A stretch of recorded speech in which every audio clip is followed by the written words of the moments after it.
اور اپنے دین قدیم کے لیے ان سے خوب دل کھول کر لڑو۔ جانے کے لیے 4 راستے مقرر کر لو۔ ایک راستہ اتنی وسعت نہیں رکھتا کہ تم اس میں سما سکو، نیز ایک ساتھ چلنے سے زمین اور اس کے باشندے تمام ہلاک ہو جائیں گے۔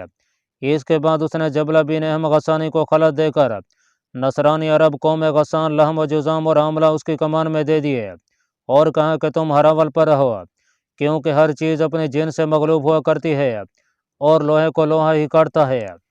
پھر پادریوں کو حکم دیا کہ انہیں محمودیہ کے پانی میں نہاؤ، قربانی کرو اور ان پر نماز جنازہ پڑھو۔ چنانچہ ایسا ہی کیا گیا۔ راشد بن سعید ہمیری بیان کرتے ہیں کہ میں فتوحات شام میں شروع سے آخر تک رہا ہوں۔ مجھے لشکروں کی تعداد معلوم کرنے کا بہت شوق تھا۔ جس وقت عساکر روم یرموک کے میدان میں بالکل ہمارے قریب پہنچ گئے تو میں نے ایک اونچی جگہ پر چڑھ کر ان کے نشانات شمار کیے، جن کی تعداد 20 نشان تھے۔ یرموک کے میدان میں جب رومی پڑاؤ کر چکے تو حضرت ابو عبیدہ بن جراح نے روماس والی بصرہ کو ان کی تعداد معلوم کرنے کے لیے روانہ کیا۔ آپ اپنا لباس تبدیل کر کے ایک دن ہم سے غائب رہے۔ جس وقت آپ آئے تو ہم حضرت ابو عبیدہ بن جراح کے پاس جمع ہو گئے۔ آپ رضی اللہ تعالیٰ عنہ نے ان سے دریافت کیا تو انہوں نے کہا، ایھا الامیر، ان کا آپس میں تذکرہ تھا کہ ہماری تعداد 10 لاکھ ہے۔ اب میں نہیں جانتا کہ آیا وہ یہ تعداد اس غرض سے بیان کرتے ہیں کہ ہمارے جاسوس ان کی یہ تعداد سن کر ہم سے اتنی بیان کریں اور ہم کثرت تعداد کو سن کر ان سے خائف ہو جائیں، یا واقعی ان کی تعداد یہی ہے۔ آپ نے فرمایا، روماس، تمہیں تو ان کے متعلق اچھی طرح معلومات ہیں۔ رومیوں کے ہر نشان کے نیچے کتنی فوج ہوا کرتی ہے؟ انہوں نے کہا کہ ہر نشان کے ماتحت 50,000 کا لشکر ہوا کرتا ہے۔ آپ نے فرمایا، اللہ اکبر، تم دشمنوں پر فتح مندی کی خوشخبری دے دو۔ اس کے بعد آپ نے یہ آیت تلاوت کی، جس کا ترجمہ ہے کہ اکثر جگہ تھوڑی سی جماعت اللہ تبارک و تعالیٰ کے حکم سے بہت بڑی جماعت پر غالب ہو گئی، اور اللہ تبارک و تعالیٰ صبر کرنے والوں کے ساتھ ہیں۔ چونکہ 50,000 کے ہر لشکر کو ایک ایک نشان حاصل تھا، اور یہ کل 20 نشان تھے، جن کا مجموعہ 10 لاکھ فوج بنتی ہے۔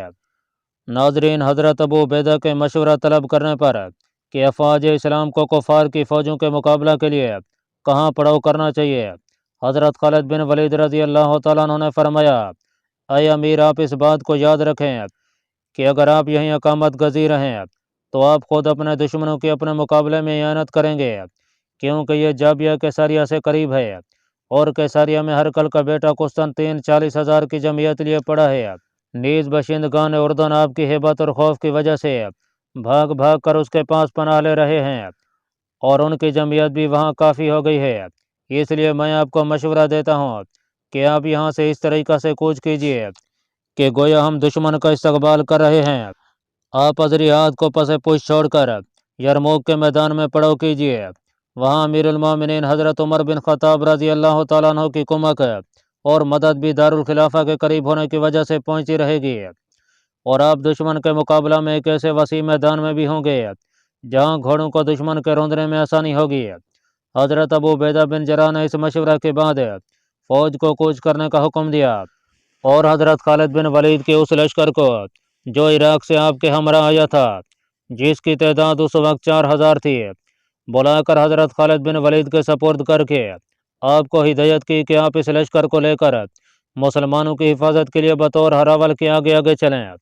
حضرت خالد بن ولید نے اس لشکر کو لے کر مسلمانوں کی جمعیت سے پہلے کوچ کرنے کا حکم دیا۔ آپ کے بعد حضرت ابو عبیدہ بن جراح رضی اللہ تعالیٰ عنہ کی تمام جمعیت نے چلنا شروع کیا۔ لشکر کی آوازیں 2-2 فرسخ تک پہنچیں، اور رومیوں کی جو جماعت اردن میں مقیم تھی اس نے بھی سنی۔ انہیں گمان پیدا ہوا کہ ہرقل کی فوجوں کی خبریں سن کر یہ لوگ حجاز کی طرف بھاگ پڑے ہیں۔ یہ خیال کر کے انہیں حرص و دامن گیر ہوئی اور غارت کے ارادہ سے ان کی طرف چل پڑے۔ چونکہ حضرت خالد بن ولید رضی اللہ تعالیٰ عنہ ہراول دستہ میں تھے، اس لیے آپ سے ہی مڈ بھیڑ ہو گئی۔ آپ نے انہیں دیکھتے ہی بلند آواز سے فرمایا، لوگو، یہ نصرت کی علامت ہے، انہیں لے لو۔ یہ سنتے ہی تلواریں میان سے تڑپ تڑپ کر نکلنے لگیں، نیزے بلند ہوئے، اور حضرت خالد بن ولید رضی اللہ تعالیٰ عنہ، زرار بن ازور، طلحہ بن نوفل، عامر بن طفیل، زاہد بن اسد اور زمرہ بن غانم رضوان اللہ تعالیٰ علیہم اجمعین، اور نیز دیگر شاہ سواران عرب آگے بڑھے اور حملہ کر دیا۔